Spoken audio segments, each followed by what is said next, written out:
I used to go to concerts when I was a teenager, and I would sell fake tickets to events. So Oh my god, that it was rules. like it's such an important part of my background to understand. Oh yeah, but it's funny because like we've been texting in private, and like I've made it clear I have no problem that you scammed numerous people. No, I think that's cool. I don't personally. look if somebody's trying to get into comedy and somebody rips them off so bad that they have to quit comedy. You've done a service. You've done them a favor. You saved them. You saved them from investing. Because here's the thing. You get burned once bad in the beginning and you get out rather than the hundreds of thousands of dollars he'll have lost if he turns 37 and he's like, oh, I've been doing bar shows. I have 8 minutes. Well, that does okay. The first show I did with Artie that I produced, I knew he would always come late from being all fucked up, so I would put on like 6 or 7 of those comics. They could say they worked with Artie. But one time Artie came like an hour beforehand, and there was like 8 comics on the show, and they all sucked, and he got on stage, and he was like, Vinny,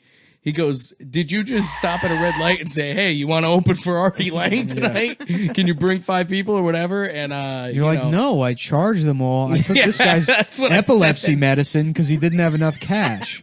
Yeah, but it's like in private, you're like, none of those stories about me are true. I've been lied about. I've never ripped off anybody. And then you do the show and you're like, I used to go to concerts and put a under construction sign on the wheelchair ramp to collect extra ticket money from handicapped people.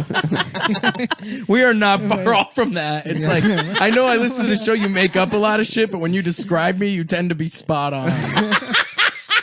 Your girlfriend can come in the apartment. She's probably fucking left me here, honestly. So I don't know. We'll find that out. All right. I mean, it's hot out. She doesn't have to sit in the car. The only Working with Bagel Boss is so fun. The only time I would fail, because it's gonna be like you're gonna be whenever the first event happens. People are gonna be like, "Who is Bagel Boss?" You're like, "You remember that viral video from 6 months ago?" And they're like, "No, of course not." Before I met Artie, I met Adam Sandler and all his crew. And how I got in with them is one of my uncle's friends lost both of his legs to diabetes. Both of his legs. And I figured this guy needed a manager at this point. Thanks to him for his service. Yeah. So we got him in the movie The Week Of on Netflix. He's the guy with no legs. That's your uncle. Yeah, he died. He did die. He was, Oh my he was a God. heroin addict and he was an alcoholic. But he was going to be in the new Avengers movie. They were going to put him in something that he flew around in. One day he's like, Avengers wants me. And I just thought he wanted booze, you know? So, like, I didn't answer him. So you were managing him, and he got an offer to be in Avengers, and you blew him off. Look. And then he died.